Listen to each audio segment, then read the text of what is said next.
Dios les bendiga a todos, hermanos, ricamente. Ese canto, grande gozo hay en mi alma hoy. Ustedes saben que una de las características de un cristiano es tener gozo, es tener eh, paz, pero gozo, ¿verdad? O sea, una alegría. Ese canto que cantamos, la letra de ese canto es muy importante porque habla más de la obra de Cristo, ¿verdad? Lo que hizo Cristo por usted y por mí, eh, ¿verdad? Como perdonar nuestros pecados, como darnos una esperanza futura, como tener la seguridad de que Él está con nosotros siempre, ¿verdad? Va a estar con nosotros siempre cuidándonos. Todas esas cosas deben producir en nuestro corazón gozo, ese gozo, ¿verdad? Que debería caracterizar a un cristiano siempre. Nada más es para, pongan atención a esa letra y verán que eh, eso les va a llenar a ustedes de gozo. Bien, vamos a continuar con la serie de sermones que traíamos en el libro de Esther. Entonces vamos a ir al libro de Esther. Posiblemente hoy y el próximo domingo ya terminamos esa serie del libro de Esther. Eh, espero que les haya bendecido muchísimo, ¿verdad? Como a mí, eh, este libro que nos ha llenado de una gran confianza en Dios. Vamos a ir al capítulo 8. Hoy vamos a ver el capítulo 8 y parte del capítulo 9. Pero no lo voy a leer porque es como muy largo. Como yo vengo predicando sobre el libro, más o menos versículo por versículo, ¿verdad? Vamos viendo versículo por versículo. Entonces ahí lo vamos a ir viendo, ¿verdad? Pero se trata de el capítulo 8 y parte del capítulo 9 hasta el versículo 16. 8, todo el 8 y el 9 del 1 al 16. Vamos a orar, hermanos, para pedirle a Dios que nos ilumine con su palabra, que nos dé oídos atentos a escuchar su palabra, que no nos durmamos, ¿verdad? En el sermón, ni cabeceemos, sino que estemos atentos. Vamos a orar. Señor, te damos gracias por este hermoso culto que estamos elevando a ti, Señor, por los cantos, por las oraciones, por tu presencia con tu Santo Espíritu, Señor, en cada uno de nosotros, por la alegría de tener hermanos y hermanas en Cristo, juntos adorándote. Señor, ahora vamos a escuchar tu palabra y te pedimos que abras nuestro corazón, nuestra mente, nuestros oídos espirituales, Señor, para poder escuchar tu voz. Quita de nosotros toda distracción, porque queremos escucharte, Señor, y también aprender y ser transformados por tu palabra y tu Espíritu Santo. Ayúdanos, Señor, y bendice tu palabra en esta mañana y bendice a todos los pastores donde se está predicando tu palabra fielmente. Todo esto te lo pedimos en el nombre de Jesús. Amén y amén. Bien, hermanos.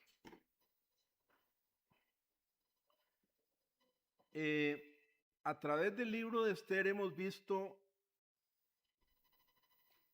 y nos recuerda que incluso en los momentos más oscuros y difíciles que ha tenido el pueblo de Dios y que tiene hoy, Él está obrando en nosotros, en su pueblo, de maneras que a menudo no alcanzamos a comprender cómo Dios actúa en nuestras vidas y en la vida de su iglesia. ¿Verdad? Tenemos que estar atentos, como y leer estos libros para saber cómo Dios actúa en las diferentes situaciones que tenemos como pueblo de Dios. En el libro de Esther vemos que cuando todo estaba perdido para ellos, todo estaba perdido, un nuevo edicto trajo a luz gozo y esperanza. El primer edicto era de muerte, eran noticias de muerte, pero luego ellos van a recibir un nuevo edicto que les trajo un mensaje de esperanza, un mensaje de esperanza.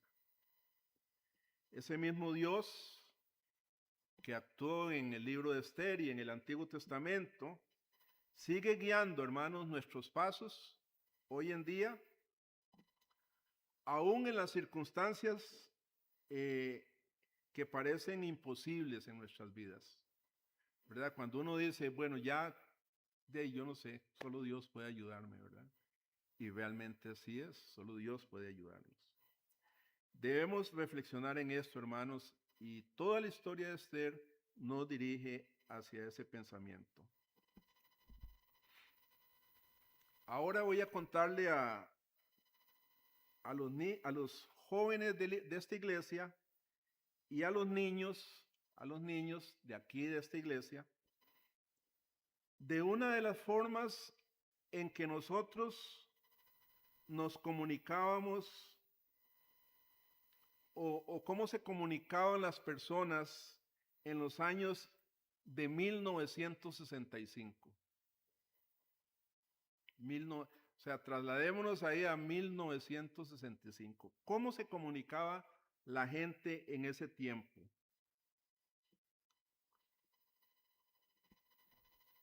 Bueno, yo tenía 15 años en ese tiempo, en 1965. Ustedes, algunos ni pensaban en nacer, ¿verdad?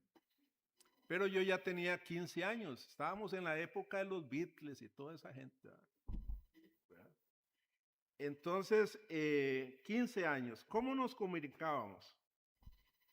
Si usted vivía en San José y quería comunicarse con sus padres que estaban en Golfito, eso era mi situación.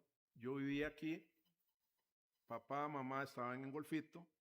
¿Cómo me comunicaba yo con ellos? ¿Cómo podía hacerlo? Sí habían teléfonos, pero las llamadas eran carísimas, ¿verdad? No se podía, o sea, costaba un minuto, ¿verdad? Un minuto por teléfono, era una barbaridad lo que costaba. Entonces, ¿cómo nos comunicábamos? Bueno, usted tomaba una hoja de papel en blanco, ¿verdad? Una hojita, y se ponía a escribir una carta, una linda carta. Y eso no solo con los padres, con la novia también, ¿verdad?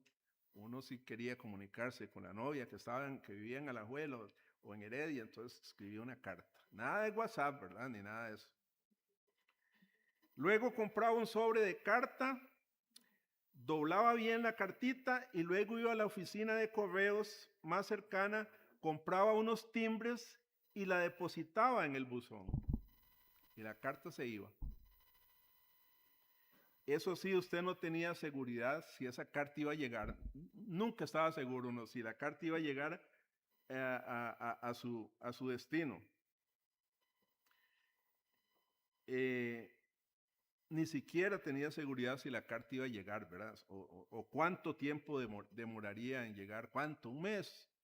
A veces duraban un mes, 2 meses en llegar una carta a otro lugar. Bueno, ya se iba la carta, usted esperaba ahí, al tiempo usted recibía otra carta y eso le llenaba mucho de alegría a uno y le ponía muy contento. Era una carta de sus padres respondiendo a la carta que usted les había enviado y te ponía muy alegre. El cartero, cuando llegaba el cartero, ¿eh? Todo el mundo esperaba la carta. Los Beatles tenían una canción dirigida a los carteros, Mr. Postman, ¿verdad? Postman, el cartero. Sí, hermanos, las cartas en ese tiempo tenían un valor emocional muy alto en esa época. ¿Qué les parece en esos tiempos, chicos? Qué difícil, ¿verdad? Comunicarse en ese tiempo, ¿verdad? Ahora nada más vos agarrás ahí, bueno, gracias a Dios, ahora de ahí hasta IA, ¿verdad? Ahora hemos llegado hasta la IA para comunicarnos, ¿verdad? No hay ningún problema de comunicación ahora.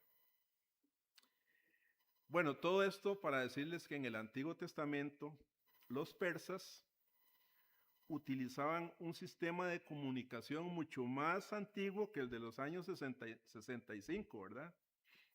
El historiador griego Heródoto, un historiador muy famoso, registra que en el imperio persa estaba conectado, era un gran imperio, ¿verdad? El imperio persa, y estaban conectados por estaciones postales cada 22 kilómetros, más o menos. Había una estación de postal. Él comentó acerca de este servicio antiguo postal, dice Heródoto, nada viaja tan rápido como estos mensajeros persas. O sea, no había mayor velocidad de ese tiempo que los mensajeros persas. No conocían WhatsApp ni Instagram ni esas cosas, ¿verdad? Obviamente. Y continúa diciendo Heródoto, todo el plan es una invención persa, la forma de comunicarse. A lo largo de todo el camino había hombres posicionados con caballos y viajarían a su mayor velocidad en caballos la distancia que tenían que recorrer. ¿Verdad? Y esos caballos eran muy fuertes. Los muchachos que cabalgaban tenían que ser delgados, ¿verdad? Y había muchos peligros. Pero así era la forma en que ellos se comunicaban. Y este es el sistema de cómo Amán, ¿verdad? Que vimos Amán, el malvado Amán había usado para entregar el edicto de muerte.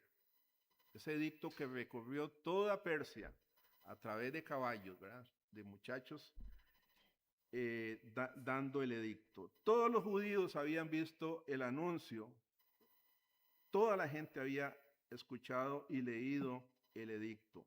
La noticia viajó rápidamente a caballo, trayendo un mensaje un mensaje de dolor, un mensaje de miedo y un mensaje de desesperación para los judíos.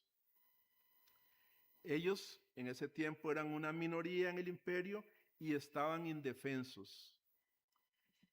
Pero de pronto la situación, como hemos visto, cambia de repente de un mensaje de muerte a un mensaje de esperanza. Y cuando vemos un mensaje de esperanza nos acordamos del Evangelio. Nosotros, los cristianos, tenemos un mensaje no de muerte, sino de esperanza, ¿verdad? Y ese mensaje debe ser enviado por todas partes. Vamos ahora sí al al capítulo 8. Pero hagamos un resumen ahí más o menos para acordarnos. Esther había arriesgado su vida para llamar la atención del rey. En 24 horas se descubre la amenaza del edicto de Amán y lo cuelgan a Amán en su propia horca. Pero el peligro no había acabado, porque aunque Amán había muerto, su edicto de muerte aún está muy vivo. El edicto había sido sellado con el anillo del rey y ahora ese edicto es ley para los medos y los persas, para todas las personas. Entonces el trabajo de Esther aún no había terminado. Retomemos la historia entonces en el capítulo 8, hermanos, y vamos a leer los versículos 1 y 2 del capítulo 8 para ver lo que ella hace. Dice así el versículo 1 y 2 del capítulo 8. El mismo día el rey Asuero dio a la reina la casa de Amán, enemigo de los judíos, y Mardoqueo vino delante del rey, porque Esther le declaró lo que él era respecto a ella. Y se quitó el rey el anillo que recogió de Amán y lo dio a Mardoqueo. Y Esther puso a Mardoqueo sobre la casa de Amán. ¿Qué vemos aquí, hermanos? Bueno, vemos que Asuero termina dándole a Esther, la reina, la mitad del reino. Él le había dicho, ¿verdad? Pídeme lo que querrás y aunque sea la mitad del reino, yo te daré. Y termina dándole eso, pero en circunstancias diferentes. Esther, a su vez, dice el pasaje que le entrega la propiedad recién entregada a Mardoqueo. Así que estos dos primos judíos ahora ocupan las posiciones más altas y de mayor poder en el imperio persa. Llegan a escalar. Recuerden que, ¿verdad? Ellos eran muy humildes en su tiempo, ¿verdad? Eran ciudadanos solamente y llegan a ser las personas más poderosas en el imperio persa a la par del rey. Qué tremendo, ¿verdad? ¿Cómo Dios puede hacer eso? Solo Dios puede hacer esas cosas. La reina y el primer ministro son judíos de un reino pagano. Y esto, hermanos, solamente por la obra de Dios. A los ojos de un incrédulo, esto parecería pura coincidencia. Qué suerte de ellos. Pero a los ojos de nosotros, los creyentes, la soberanía de Dios. Es por la soberanía de Dios. Y Él puede hacer así esto con nuestras vidas, ¿verdad? Puede hacer, uno no sabe qué va a hacer Dios con la vida, con nuestras vidas. Nada más dejémonos llevar por Él. Dios ha dirigido toda la historia a la perfección y la sigue dirigiendo, aunque veamos un mundo oscuro, un mundo que pareciera loco, ¿verdad? Pero Dios está en control, está en control. Sin embargo, como dije, el peligro seguía latente para los judíos de esa época. Veamos los versículos 3 y 4, dicen así: volvió luego Esther a hablar delante del rey y se echó a sus pies, llorando y rogándole que hiciese nula la maldad de Amán, Agageo y su designio que había tramado contra los judíos. Entonces el rey extendió a Esther el cetro de oro y Esther se levantó y se puso en pie delante del rey. Una vez más vemos aquí a Esther arriesgándose a enojar al rey al pedirle que le conceda otra petición. Recuerden que el rey solamente, ¿verdad? Cuando extendía el cetro, usted se salvaba. Pero si usted entraba a la presencia de ese rey sin permiso de él, era la muerte, era la muerte. Aquí vemos a Esther arriesgándose de nuevo. Versículo 5 dice que se dé orden escrita para revocar las cartas que autorizan la trama de Amán. Y en el versículo 7 y 8, leámoslos, versículos 7 y 8 dice: respondió el rey Asuero a la reina Esther y a Mardoqueo el judío: he aquí, yo he dado a Esther la casa de Amán, y a él han colgado en la horca, por cuanto extendió su mano contra los judíos. Escribid pues vosotros a los judíos como bien os parece en nombre del rey, y selladlo con el anillo del rey, porque un edicto que se escribe en nombre del rey y se sella con el anillo del rey no puede ser revocado. No podía ser revocado. Vemos aquí entre líneas que el rey también tenía un problema con este asunto, todo este asunto de Amán y los judíos. Recordemos que él había firmado el primer edicto de Amán, donde se decía que todos los judíos debían ser exterminados, todos. Y de acuerdo con la ley persa, hermanos, este edicto debía mantenerse, no podía revocarse un edicto del rey. ¿Cómo lo iba a hacer? Pero el rey le permite a Esther y a Mardoqueo redactar un nuevo edicto que les que escribieran lo que a ellos les pareciera y que él lo firmaría. De esta forma, Asuero encontró la solución al problema que él tenía.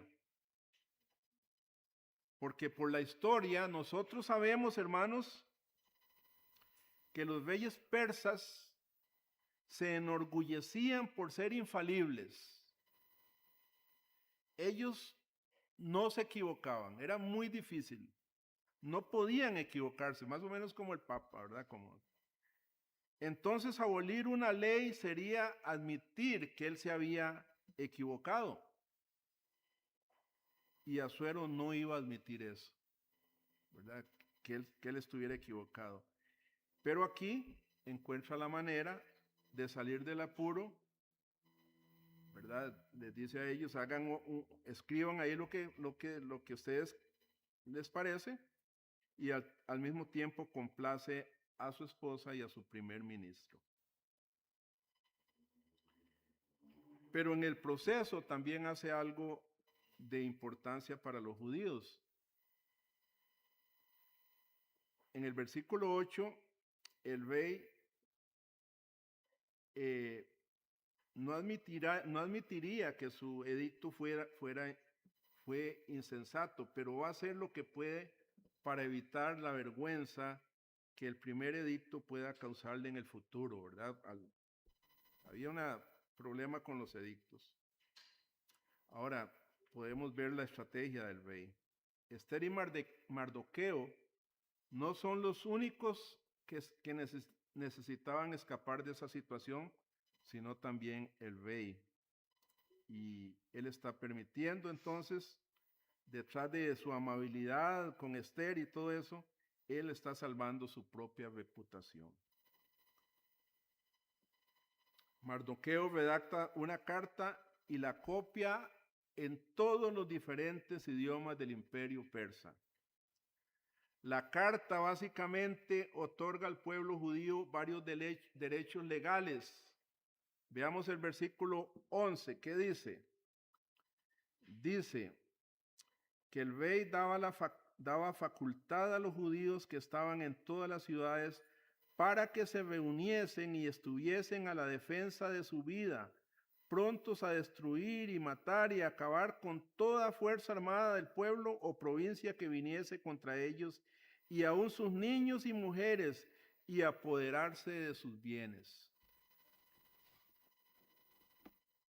¿Ven esto, hermanos? En otras palabras, a los judíos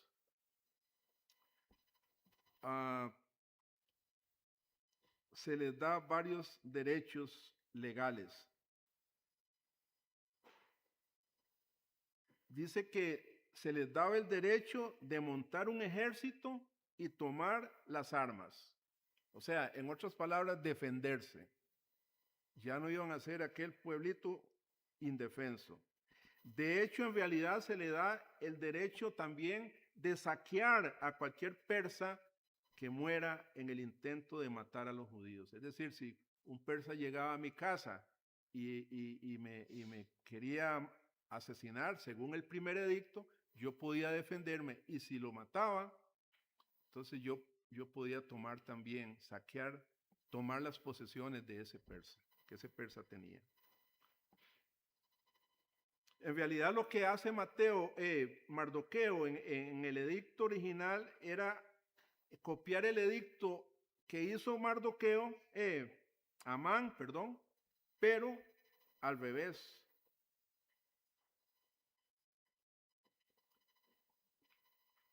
Mardoqueo está contrarrestando todo lo que Amán estableció en su primer edicto. Todo lo que los persas podían hacerles a ellos, los judíos ahora podían devolvérselo a los persas. Ese era el segundo edicto. Así que el edicto está firmado y sellado, y en el versículo 14 nos dice que los correos pues montados en caballos veloces salieron a toda prisa por la orden del rey. Las noticias ahora están viajando desde Susa hasta Sudán, que abarcaba todo el imperio. Ahora los judíos pueden ver otra carta que está clavada en un poste y pueden ver el sello del rey. Y la carta, en lugar de dolor, ahora les produce alegría, gozo en las calles, cuando hombres y mujeres judíos se reunían alrededor del edicto a leerlo y les daba mucha alegría. En realidad lo que este edicto les estaba diciendo a los persas es que si ellos no hacían nada, nadie iba a morir, nadie saldría herido. Este edicto les advertía a los persas de que ya no persiguieran a judíos desarmados. No sería un saqueo fácil ya, porque los judíos podían defenderse. Entonces, esta fue una brillante forma de contrarrestar un edicto de muerte a un edicto de vida. Lo que quiero que vean, hermanos, es cómo la historia se da vueltas, ¿verdad? Se va dando vueltas. ¿Por qué? ¿Por casualidad? ¿Porque así pasó? No, es que Dios estaba detrás de los acontecimientos. Pongámonos por un momento en los zapatos de los judíos de ese tiempo. Usted recibe el primer edicto, usted se llena, hey, estoy listo, ya, ¿qué voy a hacer? Porque la orden es de exterminar a todos los judíos. Ellos, dice la Biblia, que se vistieron de silicio, ceniza, los últimos 2 meses, pero nada parecía dar resultado. Para un judío era en ese tiempo como estar en la Alemania de Hitler. ¿Recuerdan cuando Hitler perseguía a los judíos, ¿verdad? Para matarlos o llevarlos a los campos de concentración? Bueno, imagínense en los judíos en este tiempo, ¿verdad? Con ese edicto del rey, con ese gran temor. Era el preludio de otro holocausto. Pero de pronto, de la nada, surge un jinete real cabalgando con otro edicto del palacio. Lo leen y no lo pueden creer. Y esto era motivo de celebración. Es lo que vamos a celebrar hoy. ¿Qué vamos a celebrar hoy en la Santa Cena? Salvación, ¿verdad? Salvación en Jesucristo. Los elementos del pan y el vino nos recuerdan que Jesús dio su cuerpo y su sangre para salvarnos de la muerte espiritual. Y precisamente eso es lo que hacen los judíos. Veamos el versículo 15, dice el versículo 15, 8:15, dice, y salió Mardoqueo delante del rey con vestido real de azul y blanco y una gran corona de oro y un manto de lino púrpura. La ciudad de Susa entonces se alegró y se regocijó. Eso es lo que les da este mensaje de esperanza. Esto era motivo de celebración. Algunos comentaristas creen que esto de la celebración significa que muchos persas también comenzaron a seguir a Dios, a convertirse a Dios, los mismos persas.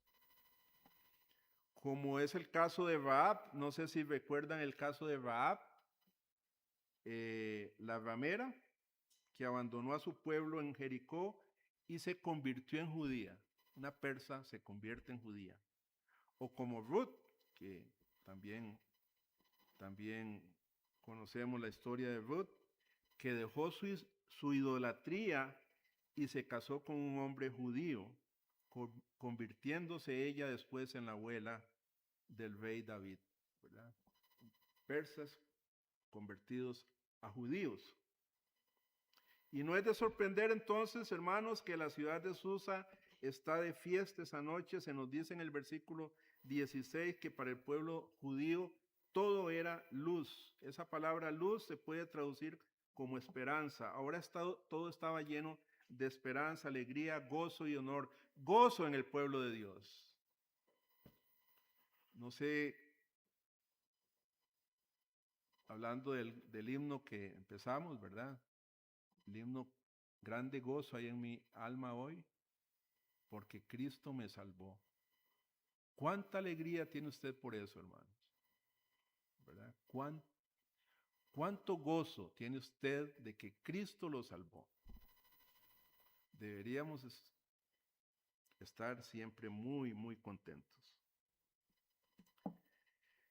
Pero aún las nubes no han pasado por completo. El día de la masacre está a punto de llegar y los judíos son superados en número. El general Napoleón Bonaparte, que ustedes han oído de Napoleón Bonaparte, hizo un comentario una vez. Él dijo así: Dios siempre está del lado del ejército más grande. ¿Verdad? Cuidado, pierde, ¿verdad? Él dijo: Dios siempre está del lado del ejército más grande. Si Napoleón tiene razón, entonces los judíos no tienen todavía ninguna posibilidad contra los persas a pesar del edicto. La muerte seguiría siendo inminente para algunos y tal vez para todos los judíos. ¿Por qué? Porque los persas eran muchísimo más que ellos. El capítulo 9 comienza con estas palabras. Vamos ahora al capítulo 9. Dice: en el mes 12º, que es el mes de Adar, a los 13 días del mismo mes, cuando debía ser ejecutado el mandamiento del rey y su decreto, el mismo día en que los enemigos de los judíos esperaban enseñorearse de ellos, observen esto, sucedió lo contrario, porque los judíos se enseñorearon de los que los aborrecían. ¿Ven cómo se da vuelta? El verbo esperaban es alguien, cuando los persas esperaban, es algo que se espera con anticipación. En otras palabras, algunos persas estaban ya pensando, considerando que los judíos serían presa fácil para ellos. Seguramente pensaban que tendrían nuevas casas, de yo mato a un judío de estos y me quedo con su casa y me quedo con todos sus bienes y sus campos, ganado, ropa. Antes que termine este día voy a ser rico. Pero el versículo 1 continúa diciéndonos que fue todo lo contrario. Los judíos se enseñorearon de sus enemigos. Bueno, Napoleón estaba equivocado entonces con lo que dijo. No siempre el ejército más grande es el que gana, ¿verdad? No siempre, y así ha sido siempre. La lucha había estallado ya en diferentes lugares del reino persa, y en todo ese día de lucha no hay constancia, no vemos en la Biblia que ningún judío haya muerto, ¿verdad? Siempre se da la lucha, siempre se va a dar, a pesar del edicto, porque muchos querían las cosas de los judíos y los querían muertos al pueblo de Dios. Sin embargo, hay un gran registro, o sea, no se ve en la Biblia que ningún judío haya muerto, pero sí se ve un gran registro de persas muertos, entre ellos los 10 hijos de Amán. Recuerdan que Amán tenía 10 hijos. En los versículos 6 y 10 del capítulo 9, no lo vamos a leer, se nos informa de esto. Pero entonces Esther hace algo sorprendente de nuevo. En el versículo 13, Esther regresa al rey y le ruega que le dé a los judíos un día más para defenderse. Parece que en Susa, la capital, había un complot, y entonces ella le pide al rey que muestre públicamente los cuerpos de los 10 hijos de Amán con el propósito de desalentar cualquier plan que hubiera contra ellos. El versículo 16, ya para ir aterrizando, nos da un resumen de lo que sucedió ese día. En cuanto a los otros judíos, dice que estaban en las provincias del rey, también se juntaron y se pusieron en defensa de su vida y descansaron de sus enemigos y mataron de sus contrarios a 75,000, pero no tocaron sus bienes. No tocaron. Observen esa parte ahí porque es lo que también vamos a comentar ahorita. No tocaron sus bienes.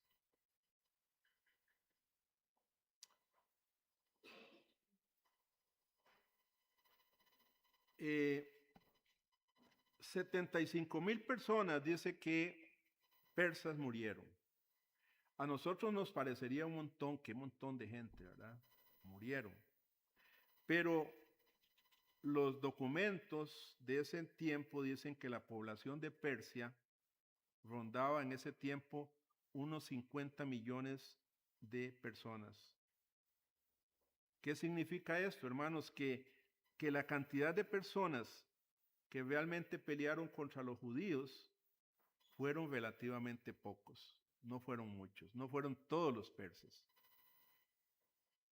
¿Por qué? Porque Dios obviamente había vuelto los corazones de muchos ciudadanos persas hacia el pueblo judío.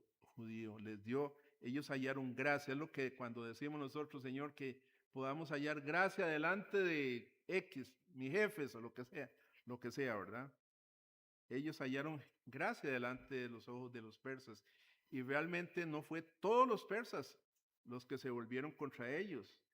Porque de ser así, los judíos habrían sido aniquilados sin mucho esfuerzo. Ahora notemos una frase que se repite, y esta es la frase que quiero que pongamos atención.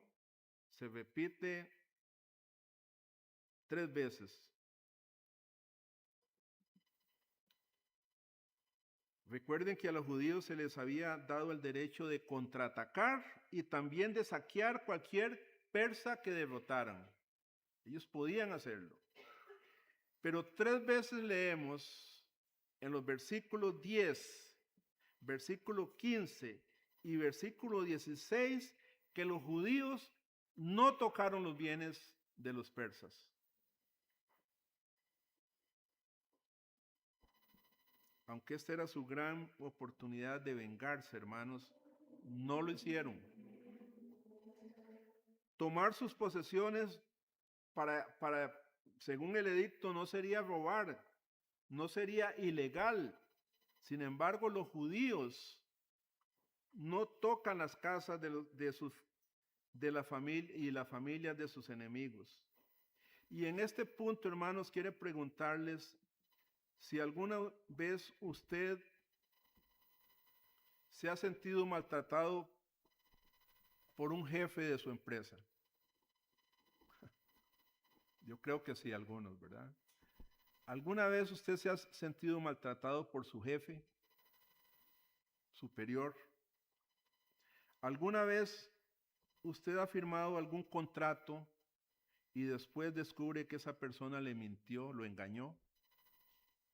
¿Firmó algo y lo engañaron? ¿Qué haría usted si de alguna manera pudiera vengarse de ellos sin tener ninguna consecuencia legal? ¿Qué harías? ¿Qué le haría a su enemigo usted si tuviera oportunidad de vengarse? Y así es el mundo, hermanos. Venganza. Un día de estos vi una película, ¿verdad? Eso que usted se queda viendo televisión ahí en la noche, no tiene sueño, y se queda viendo un programilla y se ve una película, y era así, a pura venganza. Era emocionante porque era pura venganza la cosa. Venganza. Desquítese, le dicen a uno, el mundo le dice, si le hacen algo a usted, desquítese. Sáquese el clavo, no se quede así. Contraataque. Y es uno de los instintos del ser humano, la venganza, ¿verdad? Vengarse. Tal vez usted no puede usar una arma como una espada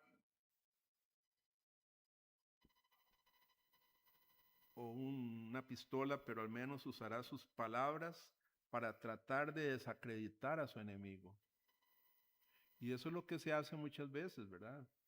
Ok, fulano me hizo daño, yo voy a contraatacar, no puedo hacer nada, pero por lo menos con mi boca lo voy a desacreditar. Y lo voy a poner de manifiesto a todo el mundo. Y el enemigo de su alma sabe que seguirá siendo una víctima mucho más tiempo si toma venganza, ¿verdad? Cuando usted se venga de alguien o usted tiene ese sentimiento. La amargura y la ira matan un alma, matan nuestras almas poco a poco. Usted está amargado o iracundo contra alguien, usted se está dañando a sí mismo. Su alma morirá poco a poco y Satanás seguirá susurrándole a su oído, desquítese. Por eso quería poner mucha atención en esos 3 veces que los judíos no se desquitaron, pudiéndolo hacer. El enemigo seguirá siempre diciéndole contra su enemigo, entre comillas, ya no aguante más, desquítese de esa persona, no le aguante nada. Pero los judíos no hicieron eso, hermanos. Ellos fueron una ilustración de aquel pasaje que encontramos en Romanos capítulo 12, versículo 17 al 21, que dice, pasaje lindísimo, no paguéis a nadie mal por mal. Si es posible, en cuanto dependa de vosotros, estad en paz con todos los hombres.